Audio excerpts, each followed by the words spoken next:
Lanjut. Oke. Bismillahirrahmanirrahim. Assalamualaikum warahmatullahi wabarakatuh. Waalaikumsalam warahmatullahi wabarakatuh. Kembali lagi ke channel saya Sidik Sifa. Insya Allah pada hari ini kita akan bersama Bang Muhammad Rajib Syarif yang sekarang sebagai Ketua Penasehat PPI Malaysia dan menjabat sebelumnya mantan Presiden PPI Malaysia 2019-2020. 1 jam ke depan insya Allah bersama beliau kita akan mengorek-ngorek bagaimana tentang pengalaman beliau COVID di Malaysia ini.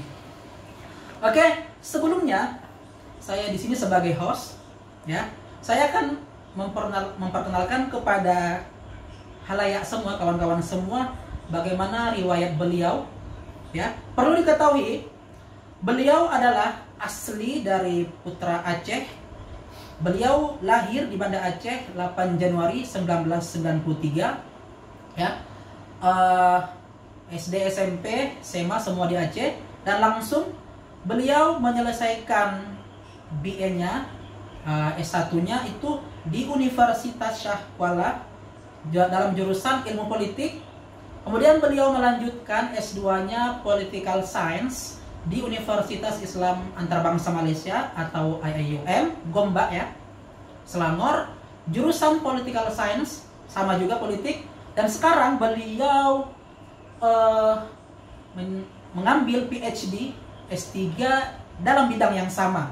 Jadi beliau ini sudah banyak ya berlabuh, sudah banyak memiliki pengalaman, apalagi ketika beliau tahun kemarin 2019-2020 menjabat sebagai Presiden PPI Malaysia semua, keseluruhan Malaysia ya.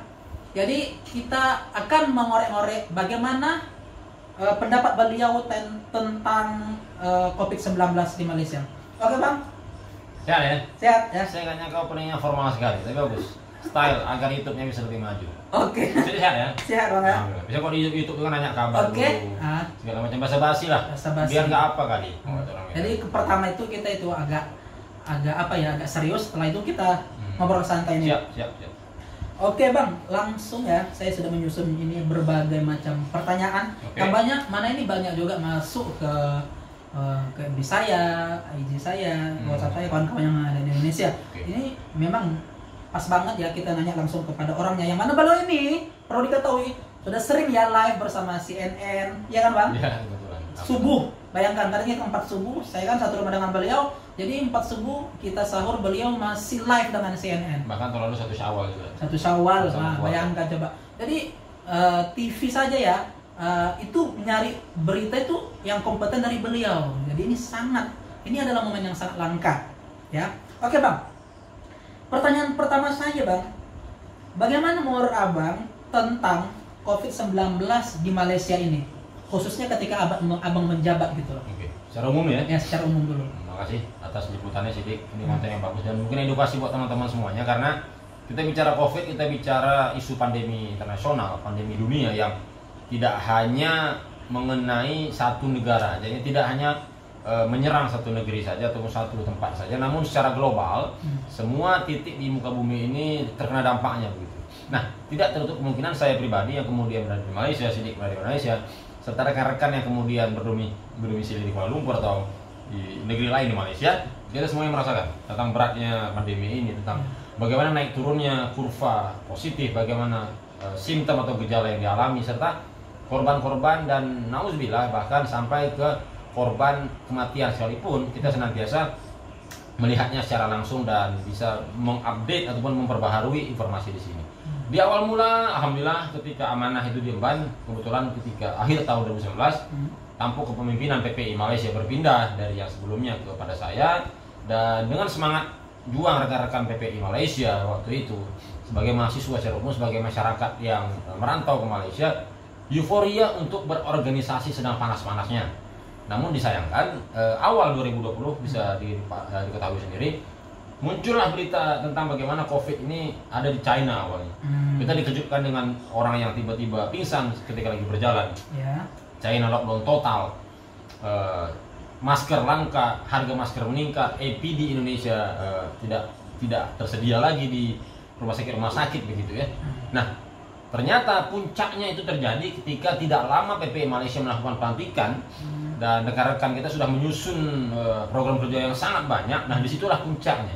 Nah, yang disayangkan adalah ketika pandemi tersebut datang, kita belum tahu nih, kita belum pernah mengetahui bagaimana cara how to face the real pandemic in the reality. We don't even know how to face with this problem gitu ya. Jadi kita masih kaget dan tentu saja sistem yang kita buat adalah learning by doing, belajar sembari melihat dan melakukan apa yang kita lihat di sekitar kita, dan dari situ kita menerapkan learning by mistake, belajar dari kesalahan-kesalahan dan apa yang kira-kira bisa kita improve. Nah, di situ ternyata awal mula COVID kita langsung dipercayakan oleh media nasional CNN untuk membaharui, menginformasikan tentang bagaimana awal mula diumumkannya perintah kawalan pergerakan atau movement control order yang disampaikan oleh Tan Sri Muhyiddin Yassin selaku Perdana Menteri Malaysia kala itu. Tanggal 16 diumumkan pengumuman untuk PKP, lalu jeda 1 hari, tanggal 17 dan tanggal 18 adalah hari pertama di mana yang kita kenal sama dengan lockdown. Nah, di Malaysia tidak diterapkan lockdown total. Oh, berarti Bang itu tanggal 16 diumumkan ya? 16, saya masih dan ingat. Berlaku mulai 18 Maret. Yes, dan waktu itu saya masih ingat, saya itu live di CNN itu tanggal 17 gitu. Iya, betul. Saya pun masih ingat. Dan hari pertama banget, waktu itu kita memang sangat tidak diizinkan semuanya. Ya, betul, nah, betul. Itu kacau, itu jelas kita tidak pernah ada di kondisi itu, Dik. Iya, kita dikagetkan, kita nggak pernah di kamar biasa aja, kita nggak pernah di kamar doang, kita nggak pernah hanya sekedar duduk di meja aja, kita dibiasakan dengan aktivitas. Teman-teman Indonesia di Malaysia yang budayanya tidak hanya belajar, namun ada yang ambil part time, ada yang mengajar, ada yang kerja sampingan, ada yang kemudian berbisnis. Kita kemudian kala itu totally selesai, totally tutup, totally berhenti seberhenti-berhentinya. Nah, kaget dong, masih kaget. Anak-anak kampus yang bahkan di PPI, di semua kampus yang kita alami, karena perlu diketahui teman-teman, PPI Malaysia itu memimpin dan dipercayakan atau dengan garis koordinasi secara bentuk ADART-nya, secara bentuk berorganisasinya. Kita ada 35 PPI kampus sebagai partner. Bayangin, bayangkan 35 kampus dengan jumlah mahasiswa yang kala itu ketika kongres disampaikan oleh Ardibur, 11.000 mahasiswa Indonesia yang ada di Malaysia, termasuk yang internship dan juga short course yang ada di sini. 11.000 Bang ya? 11.000. Nah, diupdate belum lama oleh IMJS ada sekitar 8.000-an. Nah, bayangin dengan jumlah mahasiswa yang sebesar itu dan dengan pengumuman serta-merta adanya semi lockdown ataupun total lockdown ataupun apapun itu namanya ditentukan di Malaysia, sangat besar waktu itu gelombang kepulangan. Gelombang kepulangan. Jadi Bang, sebenarnya ketika si PM ini mengumumkan tanggal 16, itu sebenarnya kita itu sudah mengancang-ancang. Yes. Ada orang waktu itu bingung antara balik atau enggak, gitu ya. Benar. Jadi ada waktu tanggal 17 satu hari itu untuk menentukan langkahnya. Ada pulang atau enggak. Jadi waktu itu ada yang memutuskan pulang. Jadi mereka dikasih waktu berpikir ya. Yes. Dan teman circle kita juga bahkan pulang di tanggal 17 itu. Booking pesawat langsung pulang. Langsung pulang 1 hari sebelum. Intinya kawan-kawan yang saya dapat berita, kawan-kawan waktu itu yang ada booking tanggal 19 itu pada kena cancel semua, ya kan? Cancel semua. Jadi memang pilihan waktu tanggal 17 Maret. Hari terakhir yang dilonggarkan. Nah, di situ ada panik buying, teman-teman. Panik ya. Ya, banyak orang-orang yang kemudian tidak siap dengan PKP, tidak siap dengan istilah lockdown sehingga melakukan pembelian secara berkerumun ya di tempat-tempat perbelanjaan, di supermarket, di jalan dan lain sebagainya. Nah, waktu itu kita kaget karena memang tidak pernah kita alami hal ini sebelumnya, Dik. Dan ini disebut total lockdown ya. Total lockdown versi Malaysia. Karena waktu awal-awal itu kalau saya nggak salah, mungkin teman-teman bisa ralat, 1 minggu pertama itu semua akses ditutup. Semua ekonomi juga. Semua toko semua tutup. Semua mall dan segala macam tempat perbelanjaan ekonomi. Namun tidak lama dilonggarkan untuk take away. Jam operasi dibatasi hingga pukul 6 sore. Nah, itu dan lebih parahnya lagi, momen tersebut mendekati bulan Ramadan. Iya, betul, April soalnya kan. Yes. Kalau nggak salah kita Ramadan itu tanggal 24 April kalau nggak salah. Iya. Jadi kalau kita tarik balik, kita kelas balik nih tentang COVID yang tahun lalu. Tentang bagaimana pemerintah Malaysia memberikan bantuan kepada masyarakat. Tentang bagaimana warga negara Indonesia yang selama ini bekerja di sini yang jumlahnya ada jutaan harus berhenti bekerja. Maka bayangkan bagaimana pusingnya KBRI dengan PPI waktu itu bekerja sama. Kemudian desa bersama pagi-pagi lain kita di PPI khusus membantu mahasiswanya. Nah, KBRI dengan paguyuban dengan ormas-ormas kepada masyarakatnya. Jadi bisa dikatakan waktu itu pekerja kita Indonesia di sini tuh gelombang kepulangan ya ke Indonesia ya? Enggak cuma gelombang kepulangan, tapi juga tentang bagaimana putusnya akses kerja mereka, putusnya mata pencaharian dan putusnya rantai ekonomi sehingga mereka tidak ada pendapatan. Dan ini menyebabkan mereka pulang ke Indonesia secara bergelombang. Tidak serta-merta pulang, tapi ada yang tinggal di sini tanpa ada suplai apapun. Iya. Itu kita sayangkan. Betul. Masuk akal sih karena memang nggak ada pemasukan, nggak ada ya macam mana stay di sini ujung-ujungnya pulang gitu. Benar dan kira saya pernah dengar PPI menyampaikan sumbangsi kan untuk kepulangan kita buat advokasi, penampungan nama-nama, namun kita spesifikkan waktu itu untuk mahasiswa dulu. Karena jujur ya, bahkan di kampus kita juga ada cekcok di internal di grup master yang pengen pulang, ya nggak pengen pulang, yang nyaranin jangan pulang, yang nyuruh stay aja. Nah, ini banyak khilafiyah, banyak perdebatan perbedaan di situ. Nah, di situ PPI menengahi. Kenapa menengahi? Karena kita tidak mungkin kemudian mengambil satu langkah saja tapi tidak mendengarkan yang lain. Maka kita buat list nama di Google Form kepada sesiapa yang mau pulang, dan kemudian kita submit ke KBRI untuk kemudian ada follow up. Alhamdulillah sebagian ada yang pulang dengan charter, ada yang dengan kapal dan lain sebagainya. Dan bahkan saya sempat dianggap tidak bekerja gitu ya. Tidak dianggap tidak mendukung dengan bagaimana kepulangan. Ada yang bahkan di sesi lain goblok kenapa harus pergi ke Malaysia sementara pas baru pengen pulang. Komen-komen gitu ya. Nah, ada komen-komen haters. Itu pertama kalinya saya dapat haters dan saya klarifikasi dong. Saya sampaikan PPI tidak kemudian serta-merta membuat aturan ini tanpa adanya pertimbangan yang matang. Kita membuka ruang seluas-luasnya tentang siapa yang ingin pulang. Maka bagi yang siapa yang ingin pulang kita sampaikan ke KBRI. Apakah itu keputusan kita personal? No. Keputusan kita adalah memberikan ruang kepada mereka untuk menyuarakan aspirasinya kepada stakeholder yang berwenang, yang dalam hal ini adalah KBRI. Namun tetap PPI Malaysia melarang dan menyarankan dalam bentuk anjuran ya, mengarahkan untuk tidak pulang. Itu yang kemudian harusnya lebih ditekankan daripada harus lebay lu, cengeng lu, kuliah di luar negeri minta pulang. Enggak di situ poinnya, Bambang. Saya pernah juga sih baca Bang, komennya kayak gini kira-kira ya, yang pengetahuan saya, lu mau keluar negeri nggak ada yang nyuruh, tiba-tiba mau pulang, lu kok ngadu-ngadu ke pemerintah gitu kira-kira. Malah ngemis-ngemis minta pendanaan. Gitu. Padahal faktanya teman-teman yang ingin pulang mereka telah menyiapkan uang untuk pulang dengan uang sendiri. Hanya saja tidak ada akses untuk pulang. Maka dimohonkan tolong disediakan pesawat charter dan lain sebagainya. Intinya ya mahasiswa di situ minta sumbangsi pemerintah itu apa gitu loh, sebagai apa Bang ya? Penyeimbang gitu. Ya duitnya dari kita sendiri. Tapi pemerintah itu mengalokasikan aksesnya gitu loh. Itu yang sebenarnya diminta sama teman-teman. Kita bayar sendiri. Tapi jujur ya, nggak cuma Malaysia, Indonesia juga waktu itu lagi lockdown. Kita tentang PSBB namanya. Walaupun kita terlambat. Bisa dibilang begitu. Kita di sini sudah lockdown, di sana masih berdebat COVID-19 itu Indonesia nggak akan mempan katanya. Dan itu saya ikuti perkembangan. Bisa dicek di media nasional ya, bagaimana pendapatan penerbangan jatuh. Bahkan salah satu penerbangan low cost AirAsia contohnya mendapatkan kerugian yang sangat besar dengan adanya lockdown yang ada di Malaysia. Ini nggak cuma kena di satu penerbangan doang, tidak kena di satu maskapai doang, semua aspek. Tapi jujur untuk bagian transportasi, bagian travel dampaknya sangat terasa. Yang bagian travel ya. Jadi kawan-kawan, khususnya student yang ada kerja di situ. Semua supir tembak yang ada di Malaysia, teman-teman mahasiswa yang mencari uang dari travel. Ini fakta teman-teman, fun fact. Banyak teman-teman di Malaysia, khususnya di kampus saya, membuat kerja sampingan itu di travel. Menjadi penerima tamu, penyambut tamu, membuat tour travel, penyedia jasa. Yang saya dengar itu Bang sering jadi super ke Singapura ya. Yes, bayangin satu hari mereka bisa earning sekitar Rp700.000, bahkan sampai Rp1 juta per hari. Rp700.000 Bang? Yes. Per hari. Maka dengan adanya lockdown mereka kehilangan total gitu loh. Jadi pemasukan income itu habis total. Benar. Gitu. Terus Bang, kalau saya yang tanya ya, kalau khususnya dalam hal organisasi ini efeknya itu apa? Secara eksklusif lah. Saya suka bahas ini. Untuk organisasi ini. Saya sangat bersyukur kepada Allah SWT. Saya sangat syukur kepada Tuhan Yang Maha Esa. Bagaimana saya diberikan tim nih. Saya itu diberikan tim 130 orang di PPI Malaysia pengurus. Mohon diralat teman-teman PPI yang menyimak video ini, tolong disimak baik-baik. Saya sangat mengapresiasi, berterima kasih dan menghargai usaha kalian sepenuhnya. Kalian sudah saya anggap sebagai bagian dari hidup saya, keluarga saya, yang saya harus sampaikan.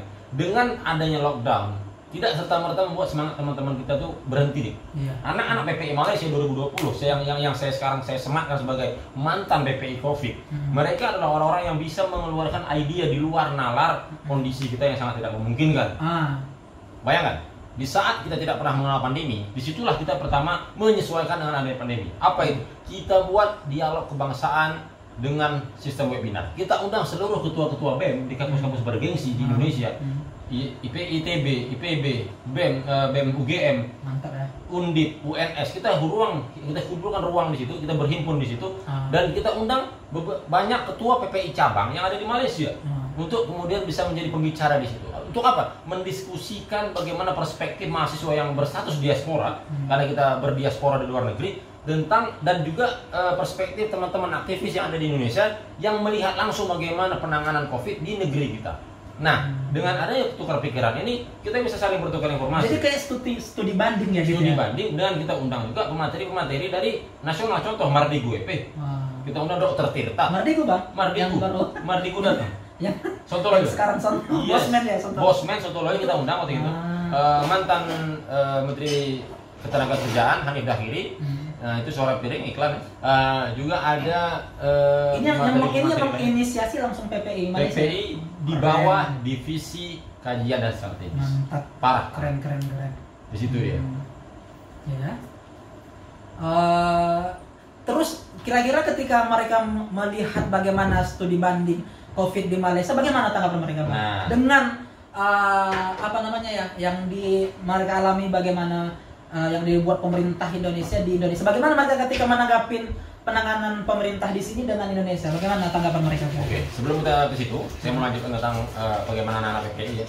Tadi salah satu divisi yang membuat agenda from offline to online. Sebelumnya dari diskusi reguler, face to face dengan diskusi secara daring. Itu yang pertama. Yang kedua, bagaimana sigapnya teman-teman divisi sosial masyarakat membuat pansus COVID-19 PPI Malaysia. Apa itu pansus? Panitia khusus penanganan COVID-19 di Malaysia yang diberikan waktu itu penghargaan oleh PPI Dunia kepada PPI Malaysia sebagai PPI negara dengan penanganan COVID-19 terbaik di antara seluruh PPI negara yang ada di dunia.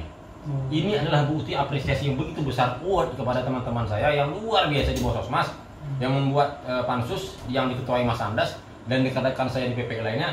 Meskipun mereka semua pada akhirnya di Indonesia dan saya harus turun ke lapangan memberikan bantuan, harus merentas negeri melewati perbatasan, mengantarkan langsung paket sembako kepada mahasiswa kita. Ya bang, turun langsung ini ya, mengangkat sembako ya. Kalau bahasa politiknya belusukan Pak. Jadi kita langsung membantu masyarakat. Kita tidak perlu kamera waktu itu, tapi alhamdulillah diliput oleh media nasional, TV1, CNN, kemudian memberitakan berulang-ulang tentang bagaimana update COVID. Dan waktu itu sih saya ada tengok ya di berita, bang waktu itu berjabat tangan ya dengan salah satu pejabat Malaysia waktu itu. Yes, ya. Benar. Kira-kira dengan siapa bang waktu itu ya? Waktu itu kita setelah pandemi agak melonggar, kita bertemu dengan pejabat IMJS sebagai penyelenggara pendidikan. IMJS itu apa? Mungkin IMJS teman-teman sekalian harus teman-teman tahu itu adalah salah satu institusi Education Malaysia Global Services yang berfungsi sebagai penerimaan ataupun pintu ketiga selain Kementerian Pendidikan untuk menampung mahasiswa-mahasiswa asing sebagai pendatang yang ada di Malaysia. Nah, intinya IMGS itu adalah penentuan visa kalian. Ya, visa kalian. Itu bagaimana kalian ditolak, diterima IMGS saya menentukan. Kita bekerja sama dengan mereka, kemudian menampung ide. Bagaimana kita bisa bertukar pikiran. Alhamdulillah, sambutannya sangat hangat, sambutannya sangat baik karena itu pertama kalinya. Energi. Terima kasih teman-teman PPI Malaysia. Pertama kalinya dalam sejarah mahasiswa asing, foreigner diundang ke IMGS adalah mahasiswa Indonesia. Tepuk tangan untuk teman-teman PPI yang waktu itu mencetak sejarah sebagai pendatang pertama yang berkunjung ke IMGS secara resmi. Jadi bang, gimana tadi masalah sembako itu bang disampaikan? Ya, kembali ke masalah sembako, ternyata tidak semua rekan-rekan mahasiswa Indonesia yang ada di Malaysia itu berlatar belakang ekonomi yang baik. Sebagai contoh, kita ada jenis masyarakat yang kemudian berpendapatan lebih. Namun faktanya ada masyarakat Indonesia yang ke Malaysia dengan keluarga, dengan anak yang mereka tanpa ada beasiswa sama sekali. Tinggal di rumah yang seadanya bersama keluarganya dan kebetulan dengan adanya COVID, mata pencaharian mereka berhenti. Akses mereka yang biasanya bisa berniaga ataupun mengajar tuition atau les kursus private begitu berhenti Pak.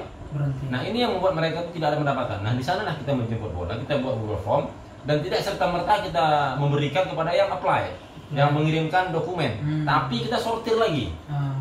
Barang siapa yang tinggal di apartemen tidak kita berikan. Tapi kita optimalkan kepada teman-teman yang kemudian tinggal di kos-kosan yang tidak berbentuk apartemen, bisa jadi rusun, bisa jadi tempat yang kemudian kita rasa itu tidak mendapatkan bantuan. Karena perlu diketahui teman-teman, bagi mahasiswa yang tinggal di asrama, pihak kampus mensuplai dan mensubsidi makanan mereka 3 kali sehari. Cek. Itu perlu diketahui ya. Karena memang waktu itu saya juga tinggal di asrama. Jadi waktu itu dari tanggal awal lockdown 18 Maret sampai akhir Juni, berarti itu ada kira-kira 2,5 bulan ya. Itu semuanya itu dihandle oleh kampus. Termasuk di bulan suci Ramadan, mereka dapat jatah buka puasa dan jatah sahur gratis oleh kampus. Semua. Jadi waktu itu kami ya suatu pilihan yang sangat bagus waktu itu tinggal di asrama. Maka PPI Malaysia kemudian menyaring lagi bagi yang di asrama tidak ada berikan. Nggak dapat ya, jadi yang di luar saja. Yang kita prioritaskan yang memang mereka yang sangat membutuhkan. Nah ini yang menarik, kita ingin Bang, menjemput bola. kalau boleh tahu itu kira-kira dana yang dikeluarkan KBRI waktu itu kira-kira berapa ya untuk dana ini untuk warga Indonesia? Untuk gelombang pertama kita ada sekitar 500 paket Pak. 500 paket. Hanya untuk mahasiswa. Maka bayangkan berapa ribu paket untuk warga negara Indonesia. Saya kebetulan satu grup bisa bersama satu paguyuban, Oke Seralat, satu tempat berkumpulnya semua paguyuban. Organisasi berkumpulnya semua paguyuban Indonesia yang ada di Malaysia bernama AUMI, Aliansi Organisasi Masyarakat Indonesia. AUMI berdiri berlandaskan idea bahwa semua ormas, semua OKP membutuhkan rumah sebagai tempat menyatukan satu perspektif dan agar bantuan dari KBRI tidak tumpang tindih. Nah dengan adanya AUMI kita bisa kemudian mengecek, memeriksa apakah paguyuban A sudah dapat bantuan, warga belum dapat bantuan, organisasi B belum dapat bantuan. Maka dengan adanya AUMI kita lebih mudah mensortir. Bukan tidak mungkin, faktanya beberapa orang yang telah mendapatkan bantuan dapat lagi bantuan 2 kali bahkan sampai 3 kali. Nah sementara yang tidak dapat bantuan bagaimana? Nah inilah yang kita upayakan agar bisa mengintegrasikan data agar tidak dapat bantuan secara double. Oke. Jadi Bang, intinya pemerintah kita bertanggung jawab ya dalam hal bantuan ini. Ya, saya mengapresiasi bukan karena saya dekat dengan orang KBRI, bukan, tapi saya apresiasi langkah mereka yang kemudian mendahulukan gaji mereka untuk kemudian bisa digantikan dan ditukarkan dengan paket sembako yang bertruk-truk. Bayangkan, KBRI yang seharusnya menjadi kantor administrasi sudah seperti kantor grosir, sudah seperti kedai suplai makanan, kedai logistik yang truk waktu itu keluar masuk nih. Staf KBRI yang biasanya mengurusin surat malah bungkusin sembako, bungkusin beras, bungkusin Indomie di dalam satu paket. Dan di rumah saya yang sekarang ini, tempat video ini diambil, paket sembako itu udah memenuhi setengah rumah.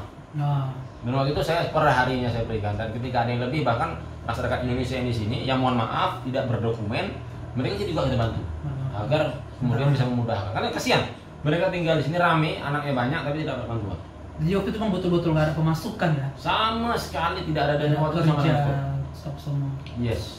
Dan disitulah kreativitas teman-teman PPI diuji dan diasah. Kembali ke pertanyaan sini. Jadi bagaimana teman-teman PPI bisa survive? Kuncinya adalah tidak menyerah dalam kondisi dan selalu menyediakan plan A, B, dan C. Disitulah kita menemukan bahwa kreativitas tanpa batas, kreativitas tidak mengenal kondisi, dan kreativitas pada dasarnya akan muncul di saat kita tertekan dan mendapatkan situasi yang sulit. Keren. Oke, sangat bagus ya. Yang alhamdulillah kita bersyukur ya waktu ini beliau yang memimpin PPI pada masa itu. Jadi banyak kreativitas yang kita rasakan. Oke, sekarang Bang, kalau COVID dalam itu tadi kan organisasi ya. Sekarang kalau COVID efeknya dalam keperkuliahan gimana? Abang kan PhD di sini, bisa menggambarkan bagaimana sih efek COVID ini yang kita rasakan dalam bidang perkuliahan. Baik, ini mungkin umum ya, tidak hanya saya saja, teman-teman yang ada di dunia bahkan tidak tertutup kemungkinan pola belajar kita yang selama ini face to face, yang biasa mendengarkan dosen menjelaskan secara monolog atau bahkan dialog atau apapun sistem pendidikan kita yang selama ini normalnya adalah kita datang ke kampus, kita face to face kelas, kita sit in kelas, melihat dosen, melihat lecturer, profesor kita atau siapapun. Dan itu adalah hal yang kemudian sudah lazim kita lakukan. Dengan adanya COVID-19, segala sesuatu yang berubah. Yang mana kita kenal dengan kelas daring atau online kelas. Nah, disinilah kemudian banyak sekali yang kita kenal dengan alumni online, sarjana online, S1 online, S1 daring, yang kemudian mereka semuanya menyelesaikan perkuliahannya secara daring. Termasuk saya yang kuliahnya pun harus kemudian ditunda 1 semester, yang kemudian waktu itu kita gantikan dengan pola online, kita submit progress report pendidikan akademik kita secara online. Rekan-rekan yang lain bahkan menyelesaikan tesisnya di saat online, tidak ada wisuda, foto saja dengan teman-teman itu sampai debat kemarin. Sampai debat, dan wah banyak banget ada kemudian survei. Mereka membuat satu survei agar bisa dilakukan wisuda secara normal lagi. Tapi apa yang mau kita lihat sampai detik ini tanggal 28 Mei ya, 28 Mei 2021, lebih dari 1 tahun Covid tengah berjalan, bukannya malah membaik, dan hari ini bisa kita mencek hari di mana case tertinggi Covid yang ada di Malaysia, yang membuat nanti akan ada total lockdown lagi persis tanggal 1 Jun ya. Total lockdown, balik lagi ke masa dulu. Maka teman-teman bisa cek. Kalau video ini nanti diupload, silahkan dicek tanggal uploadnya, dan bisa diulang apa yang kami sampaikan di sini. Cek apakah yang kemudian berdampak dengan adanya pengumuman lockdown itu nanti. Terus Bang, kalau masalah ini saya tanya ya secara spesifik ya. Kalau menurut Abang, apa sih efek positif dan efek negatifnya sistem daring ini untuk perkuliahan? Apa sih kira-kira? Bahas pendidikan. Karena Abang kan sering daring, saya tengok isiannya. Apa sih efeknya gitu loh? Satu hal, kita bicara hikmah dari musibah. Oh, baik. Jika tidak ada Covid, ini kita kalau ya, artinya jika tidak ada, maka bisa dipastikan program PPI akan sangat smooth versi saya. Tentu tantangan mengenai pencairan proposal, pencairan program dan sebagainya pasti akan ada. Bahkan teman-teman ada yang ngomong, Bang Rajif, sayang banget ada Covid, kalau aja nggak ada Covid begini. Sedangkan Covid aja Bang Rajif masih kayak gini. Sedangkan dalam kondisi Covid aja PPI Abang kayak gini. Gimana kalau nggak Covid, Bang? Sedangkan Covid aja Abang sekarang bisa sehabis dan all out ini bekerja, setotalitas itu bekerja bersama teman-teman. Dan saya lagi-lagi sampaikan, itu bukan kerja seorang Rajif, tapi bagaimana seorang Rajif bisa menyemangati 130 orang tadi di PPI. Tim dan, ya? Yes, dan itu bisa dirasakan ke semua orang. Data daily, yang kemudian ketika data daily itu yang saya post di grup PPI, ketika saya berhenti dari ketua PPI, demisioner, mereka nyari, Bang, ada lagi nggak Bang data tematik harian Covid? Kita kangen Bang. Nggak cuma dari mahasiswa doang. Kemarin setiap hari sih. Setiap hari saya akan update di grup. Dalam grup ya. Setiap hari. Dan saya tidak pernah malu untuk share itu. Kenapa? Dengan itu kita ulang terus, maka dengan pada akhirnya akan menjadi kebiasaan. Dan ketika itu sudah tidak ada lagi, orang akan mencari-cari. Loh, kita Bang dapat data itu dari mana sih Bang? Nah, itulah hasil kerja tim Pansus COVID-19 PPI Malaysia. Keren. Itu yang memang saya luar biasa. Jadi waktu itu kita update berita.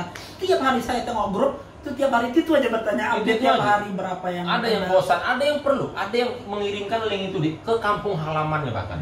Dari grup paguyuban masyarakat Indonesia.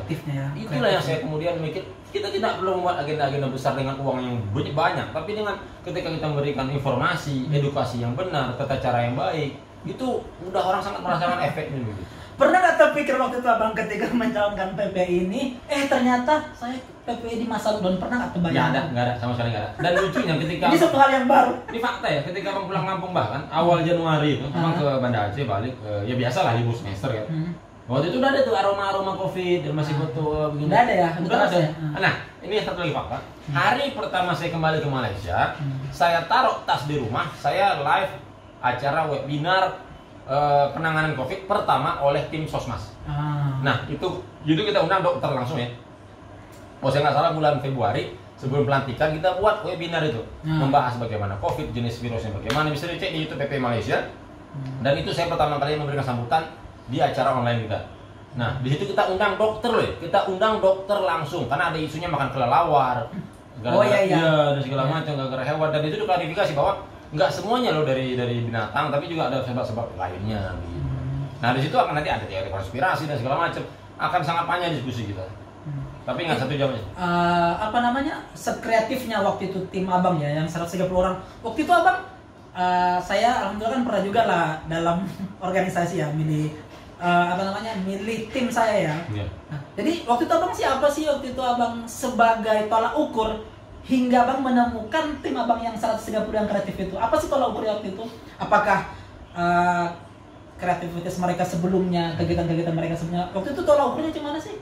Kok bisa mendapatkan tim yang solid dan kreatif seperti itu? Saya menyebut kabinet saya adalah kabinet milenial progresif. Oh, nah, milenial progresif. Pasti akan ada reshuffle, itu pasti ada.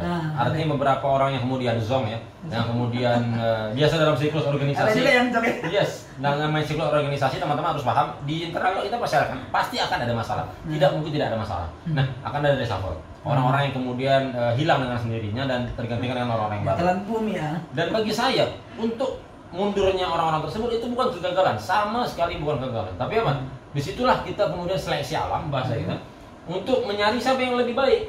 Nah, di situ kita tidak menyedihkan mereka pergi, tapi kita optimalkan kemudian ketika mereka pergi. Nah, beruntungnya saya di data HP saya ini saya cek kebetulan, Allah alam, tapi tidak ini kebetulan, saya percaya di masa PPI saya dan sama rekan-rekan ada 14 ketua PPI kampus yang membersamai kabinet saya. Jika saya ketua PPI Malaysia, ada 14 mantan ketua umum dan juga masih ketua umum PPI yang waktu itu bersama tim saya. Bayangkan bagaimana kuatnya isi kepala tersebut yang ada di tim saya. Kreativitas tanpa batas yang mereka miliki, mereka tuangkan tidak hanya di kampus tempat mereka memimpin, tapi di PPI Malaysia sebagai rumah utama mereka. Itu yang kemudian saya rasa, Masya Allah, ini keberuntungan banget. Dimana saya tidak memilih orang yang salah, tapi justru memilih orang-orang yang luar biasa, yang tidak pernah lelah membuat inovasi-inovasi kegiatan. Ternyata disitulah kemudian saya rasa paham tentang bagaimana mesin organisasi itu harus tetap bergerak, bahkan ketika ketuanya tidak ada. Tapi sosok ketua harus tetap ada, karena apa? Untuk memberikan satu corong dan satu keteladanan agar timnya bisa semangat. Dan itulah saya bersyukur luar biasa banget. Teman-teman kita tidak pernah kemudian lelah, kemudian mengeluh, tapi mereka ayo bang, inovasi terus. Dan manifesto saya ketika kongres yang ada di UUM Kedah, manifesto saya ketika saya berkampanye di kongres di Kedah, mereka sampaikan, mereka buat, dan bahkan mereka modifikasi. Jadi kita ada event yang kemudian masih sustainable, ini namanya EduFair. EduFair itu ide saya ketika kongres di UUM ketika saya terpilih menjadi ketua umum. Nah, gimana kita membuat pameran pendidikan di saat kita tidak bisa langsung membuat pameran? Ternyata kepala teman-teman yang ada di divisi pendidikan terbongkar dan dapat ide yang lebih cemerlang untuk membuat dan mengundang seluruh siswa-siswi di Indonesia yang mereka saring sekolahnya bisa hadir dan menyimak tentang pameran-pameran tersebut bersama profesor-profesor yang mewakili kampus-kampus besar yang ada di Malaysia. Siswa-siswi SMA yang kelas 3 yang masih bingung menyambung kuliah kemana, bisa langsung sharing bersama tokoh pendidikan. Kebetulan waktu itu dosen-dosen Indonesia yang mengajar di Malaysia kita undang menjadi pembicara di acara tersebut, dan alhamdulillah berkahnya luar biasa karena mereka sangat semangat mengikuti acara tersebut. Keren. Boleh kita aplaus Bang. Oke Bang ya. Kira-kira nih udah ada 30 menit gak nih? Proceed aja 1 jam. Oke ya. Jadi gini. Jadi itu dalam organisasi. Sekarang kita ini pertanyaan paling penting ya. Intinya bagaimana? Abang kan udah tahu ya bagaimana. Abang kan sudah dekat lah dengan KBRI. Abang sudah sering lah live ya. Sekarang saya pertanyaan ya kawan-kawan. Bagaimana sih menurut Abang perbedaan ya penanganan COVID oleh kerajaan Malaysia dan Indonesia? Bagaimana sih perbedaannya? Apa kurang dan plusnya? Baik. Gimana? Sebelum saya masuk ke pembahasan ini, teman-teman bisa cek, ini adalah penilaian subjektif seorang hamba bernama Rajib, seorang manusia bernama Rajib yang bisa aja salah. Dan di sini teman-teman harus dewasa, namanya diskusi. Tidak pernah kita mengutamakan pendapat kita yang paling benar. Ini jangan secara politik ya, nggak ada ya. Tidak pernah kita mengutamakan pendapat kita yang paling benar, dan juga kita tidak serta-merta menyalahkan pendapat orang yang di depan kita. Sebagai bukti pendewasaan kita dalam berdiskusi. Nah, di sini saya mau sampaikan. Pribadi saya melihat ketika awal mula penanganan COVID di Malaysia itu sangat fluktuatif. Nah, teman-teman bisa sini double confirm atau mengecek kembali, dan terserah namanya asumsi.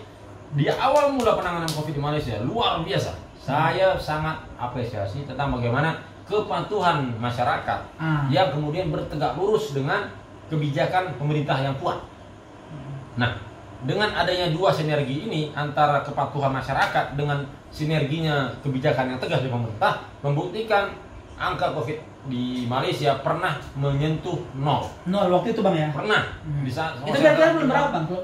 Setelah Idul Fitri. Setelah Idul Fitri kita pernah bahkan sangat longgar. Teman-teman di bulan Juni. Yes, Juni. Iya, di mana Juni. waktu itu banyak banget teman-teman itu yang membuat usaha baru, Iya, itu membuat usaha restoran. awal sudah longgar waktu itu ya. Yes, pernah. Iya, betul. Nah, itulah bukti tentang kedisiplinan masyarakat yang tegak lurus dengan kebijakan pemerintah yang jelas begitu. Terserah mau dinamakan PKPB ataupun perintah kawalan pergerakan bersyarat atau PKP pemulihan dan atau apapun itu, intinya adalah penanganan yang tegak lurus dengan kepatuhan. Nah, kita coba bandingkan ke Indonesia. Nah, sekarang Indonesia. Tapi Bang perlu saya tambahin ya. Tapi Bang, wajar sih menurut saya Malaysia waktu itu patuh. Tahu kenapa? Maksudnya memang orang kerajaan ini betul-betul nutup, betul-betul lockdown total, tapi memang pemerintah orang ini, kerajaan ini betul-betul ngasih duit loh Bang. Yes. Berapa waktu itu? Berapa ringgit? 1.000 berapa? Bisa dicek teman-teman ya. Ah. Dan bahkan untuk yang pria atau wanita yang belum menikah, yang belum bekerja, mereka dapat bantuan santunan RM500 per bulan. Nah, bayangkan coba. Itulah menurut saya sih ini suatu kelebihan. Beda dengan kita Indonesia. Cakap mereka mengatakan lockdown, tapi nggak ada bantuannya pun berapa ya? 500.000. Bisa teman-teman cek. Tapi di Nanti, sini kita tidak mendiskreditkan pemerintah Indonesia. Oke. Tapi ini adalah kritik yang membangun ya. Teman-teman coba bisa cek teman-teman di Indonesia tentang bagaimana latahnya kita dengan kebijakan yang dikeluarkan pemerintah. Contoh, implementasi Oke, PSBB. jadi tunggu dulu saya. Tadi itu yang Malaysia. Sekarang kita masuk penanganan COVID yang di Indonesia. Tadi COVID kan sudah, yang di Malaysia kan udah sebegitu mereka tegasnya, patuhnya. Kalau Indonesia bagaimana? Oke, saya tengahi. Penanganan. Tadi tentang bagaimana saya sampaikan di awal, kita latah dengan implementasi kebijakan di negeri kita. Contoh, PSBB, pembatasan pembatasan sosial berskala besar. Nah, itu yang kemudian diberlakukan di negeri kita.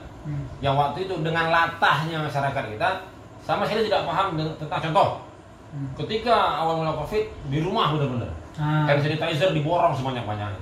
Masker diborong sebanyak-banyaknya. Sehingga panik buying di mana-mana. Di sini juga. Tapi bedanya adalah kerajaan turun tangan. Kita kemudian dengan lama kemudian kita nggak siap. Dan jujur kita tidak bisa melihat hal ini sama ya. Karena jelas nggak apple to apple. Secara populasi masyarakat Indonesia itu populasinya jauh berkali-kali lipat dari Malaysia.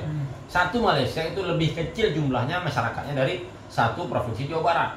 Jika di Malaysia 37 juta orang, satu negara Jawa Barat satu provinsi bisa 50 juta lebih. Semisal kita mencek di data PPS. Free. Seterusnya. Nah, ketika kebijakan tersebut diimplementasikan, masyarakat masih nggak tahu nih jaga rumput nih di grassroots. Apa sih COVID? Nah, nggak terima bahkan. Bahkan bukan tidak mungkin petugas kesehatan datang ke desa A untuk penyuluhan, untuk menegakkan COVID, malah diserang warga untuk lu bubar kagak? Bubar nggak? Kita serang, diancam. Bahkan ketika pasien yang kemudian terdeteksi COVID, masyarakat tidak siap untuk mengikuti prosedur kesehatan bahwa tidak bisa menyentuh jenazah tersebut, tidak bisa menemaninya langsung begitu. Namun kita sayangkan ada permainan di situ. Cek, belum lama. Ketika saat ini ada 50-an lebih staf KPK yang di bangku panjang atau diberhentikan atau dinonaktifkan. Kita kaitannya dengan itu ya? Yes. Yang bantuan sosial kemarin yang di Yes, kita coba cek ya di tanda kutip dinonaktifkan pegawai KPK tersebut karena apa? Ada isu yang berhembus 100 triliun bahkan ya. 100 miliar ya. Serah teman-teman cek berapa banyak dana COVID yang kemudian gila memang. Maksudnya sudah masyarakat itu hancur sama ekonominya gara-gara COVID. Tiba-tiba dikorupsi pula ya. Bantuan dana sosial yang seharusnya diterima oleh masyarakat tapi malah diambil, malah dimakan. Luar biasa. Menggunakan kesempatan dalam kesempitan. Karena jujur di undang-undang ketika kemudian dilahirkan di situ tertulis tidak bisa mempermasalahkan dananya keluar untuk urusan COVID. Ini di situ masalahnya. Dengan imunitas tersebut, maka uang-uang yang kemudian tidak pernah kita tahu kemana arahnya keluar, tidak dipersoalkan. Wah, masalah kan. Oke Bang. Jadi sudah kita tahu ya perbedaan penanganan COVID di Malaysia dengan di Indonesia. Jadi intinya edukasi di Malaysia itu bagus dan mereka patuh. Sedangkan di Indonesia kayak tadi yang beliau bilang, Jangankan mau edukasi itu diserang dulu sama Yang masyarakat. kedua, tadi saya sampaikan di Malaysia. Masyarakat patuh, pemerintah tegas. Di Indonesia, pemerintah tidak tegas, masyarakat patuh. Atau sebaliknya, pemerintah tegas, masyarakat tidak patuh. Keduanya tidak bertemu. Ditambah lagi orang asing datang ke itu ya. Iya, saya nggak tahu ya. Itulah. Bagaimana mereka mau ngikut Allah kalau yang memasukkan orang asing yang asal Covid ke negara kita? Macam mana kayak mau taat gitu lah ya? Celahnya banyak. Jadi banyak celah. Ketika kita tidak bisa kemana-mana, waktu itu ada transfer warga negara asing. Jadi intinya ya masyarakat itu pun ya kayak kita juga loh anak muda ini. Bagaimana kita mau patuh sedangkan pemerintah aja itu ya mereka nggak bisa ngasih contoh yang bagus gitu loh. Jadi menurut saya sih wajar-wajar saja kayak misalnya dilarang mudik gitu loh. Macam mana coba orang mau datang, orang luar yang asal Covid boleh datang, kita tiba-tiba dilarang. Makanya wajar saja sih. Kalau Malaysia enggak, mereka sampai pejabat-pejabatnya pun itu kena denda semua. Yes. Ada cerita tegas gitu loh, nggak ada gitu. Apalagi pejabat-pejabatnya yang mau rentas provinsi aja atau negeri kena semua. Apalagi orang luar tuh memang betul-betul nggak ada boleh masuk, beda sama kita. Jadi ya pemerintah sini memberikan contoh yang bagus, sedangkan kita tidak gitu loh. Nah, oke bang, terus bang dengan ya, ini sebenarnya motivasi kita buat video ini tentang naiknya ya, cash sekarang yang sekarang sudah menyentuh 8.200-an. Yang mana kata beliau tadi itu bulan 6 ya, itu sudah sampai 0, tidak ada lagi Covid waktu itu ya. Tahun lalu. Tahun lalu maksudnya. Ya, bulan 6 kan tahun lalu. Maksudnya gini. Jadi Bang, kira-kira ya, apa sebab ya yang dulu pemerintah Malaysia berhasil menurunkan Covid segitunya dan kenapa sekarang ini naik lagi gitu loh. Yang akan kita alami lagi insya Allah 1 Juni ini akan lockdown total lagi. Apa sebabnya kok bisa naik lagi? Banyak. Saya harus sampaikan ke teman semuanya. Dengan adanya kelonggaran, dengan adanya kebijakan ABC yang dilakukan pemerintah Malaysia, ternyata malangnya menjadikan itu klaster-klaster baru dan datangnya bibit-bibit baru COVID-19. Sebagai contoh, ketika tahun lalu kita masih ingat bagaimana waktu itu ada namanya pilihan negeri, pilihan raya negeri, pilihan raya negeri di salah satu negeri di Sabah di Malaysia. Yang waktu itu ini perlu Anda perhatikan ya, inilah sebab mutlak kenapa Covid di Malaysia naik kembali ini dia. Yang pertama itu ketika kita sempat 0 bahkan. Dan dengan adanya pilihan raya negeri tersebut, teman-teman yang ada di Semenanjung Malaysia yang dari Sabah balik ke Sabah dan melakukan proses pesta politik di sana, pesta demokrasi di sana, memilih calon boleh balik lagi ya ke sana. Yes, dan waktu itu jelas adanya pesta demokrasi yang sangat apik yang dengan harapan mereka mengikuti SOP kesehatan. Tapi faktanya ternyata tidak. Ketika nyampe di negerinya masing-masing nggak ada karantina kan? Ketika teman-teman dari Sarawak selesai mengikuti proses demokrasi, proses pemilu di negeri kita di Indonesia atau di sini disebut dengan PRR, maka mereka akan kembali ke Semenanjung untuk beraktivitas seperti biasa.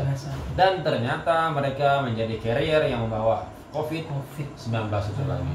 Dan dengan menyebarnya mereka di banyak titik di Semenanjung, maka mulailah puluhan, ratusan, lalu ribuan kasus COVID meledak. Dari situlah awalnya naik lagi. Lalu dimulaikan lagi dengan pelonggaran-pelonggaran lain. Contoh ketika kemarin belum lama ada bazar saat Ramadan ataupun ada klaster pendidikan bahkan waktu itu. Jadi banyak yang kemudian bisa kita kategorikan bagaimana besarnya potensi COVID itu hilang lalu datang nih. Datang lagi ya.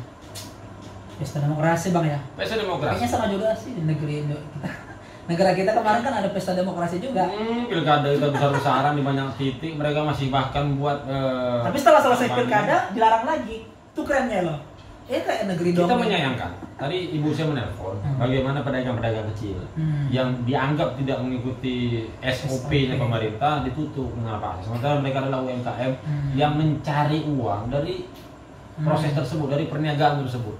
Lalu bagaimana acara-acara besar dangdutan, konser besar-besaran dilakukan oleh pejabat-pejabat politik bahkan tanpa ada permasalahan.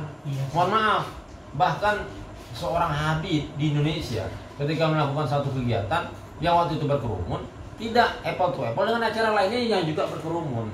Jadi tolong teman-teman coba cek. Saya pribadi bukan mempermasalahkan seorang Habib, tapi coba seimbang gitu.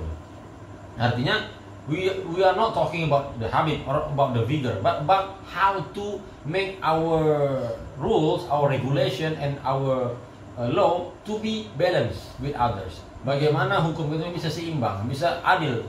Jadi how to achieve justice adalah bagaimana kita bisa memberlakukan segala sesuatu itu pada tempatnya, adil kepada A dan adil kepada B. Ini ketika pertimbangan politik berkegiatan tidak terlalu dipersoalkan, tidak dianggap kerumunan.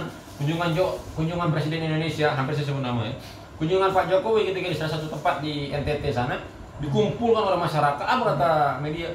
Kita tidak bisa membendung masyarakat. Kan bisa tidak kemudian mengundang kerumunan. Gimana sih? Contoh. Tapi yang lain enggak. Mohon maaf, kita tidak mempersoalkan Pak Jokowi. Tapi bagaimana kita melihat sisi keseimbangan yang harusnya bisa kita terapkan.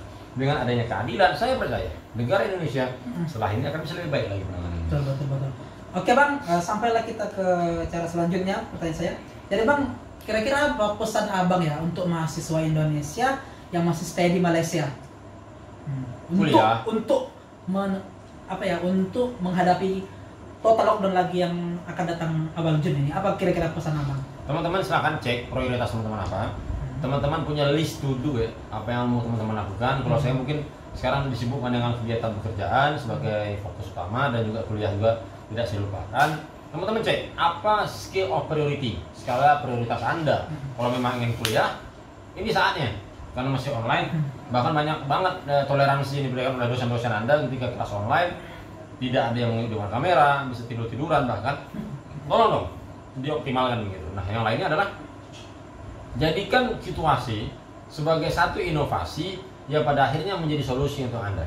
Saya ulangi, jadikan kondisi yang pada akhirnya bisa teman-teman buat suatu inovasi yang pada akhirnya membuat solusi untuk diri Anda.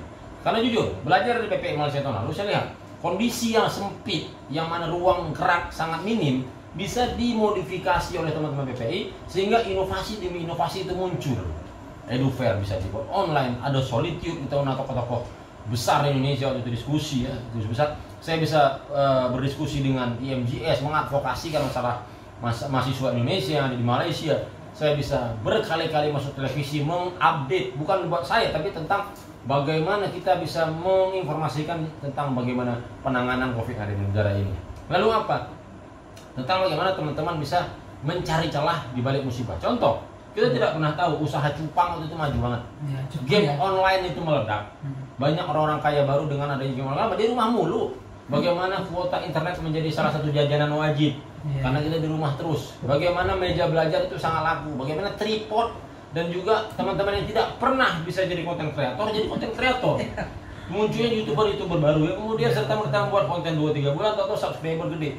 Nah ini waktunya teman-teman mencari celah dari hal tersebut. Insya Allah saya yakin dengan adanya keyakinan tersebut, apapun namanya, mau itu mahasiswa, mau itu masyarakat, teman-teman bisa survive dan menemukan solusi dan peluang di balik kondisi yang sekarang. Oke, kira-kira dengan berakhirnya ya pesan beliau, ada lagi nggak mau disampaikan kira-kira untuk closing statement? Closing statement saya untuk semuanya lah, masalah COVID, masalah pesan untuk semuanya. Mari kita belajar secara umum dari apapun yang di sekitar kita. It's not about Sidik, it's not about Rajif, no. Tapi bagaimana Anda bisa belajar bahkan dari rumput yang bergoyang atau dari semut yang berjalan. Tentang bagaimana kita bisa melihat orang, menghargai orang, bisa belajar tentang bagaimana kondisi bisa menjadi suatu solusi, dan bagaimana kita bisa belajar tentang bagaimana belajar dari keadaan dan dewasa dari keadaan tersebut. Insya Allah di diskusi ini saya harapkan teman-teman semuanya bisa mengambil hal baik dan membuang hal buruk. Karena kita tahu kita di sini diskusi sama-sama dewasa, kita sama-sama di sini kaum milenial, agar teman-teman bisa belajar, bisa sharing-sharing ilmu. Dan saya sangat welcome jika teman-teman kemudian bisa membuka ruang untuk diskusi berikutnya. Karena kita tidak mencari yang mana yang paling benar, tapi kita mencari mana yang paling baik dan mana yang bisa menjadikan diri kita lebih baik lagi dan belajar dari hal tersebut. Oke, dan terakhir kawan-kawan perlu kita ketahui Bang Rajab ini katanya insya Allah akan mencalon ya sebagai ketua PPI Asia dan Oseania atau PPI Dunia. Mungkin setelah lihat video ini bolehlah beliau didukung. Tolong dia nanti. Apa mana tahu dengan video ini. Enggak. Doa beliau kan. Oke, terima kasih Bang Rajib ya. Sama-sama, baik. Terima kasih sukses untuk kontennya. Jangan lupa subscribe, like dan share ke teman-teman. Dan paling penting jangan lupa komen ya, mana tuh ada pertanyaan seputar PPI Malaysia. Oke. Dan mungkin nanti bisa ada part 2.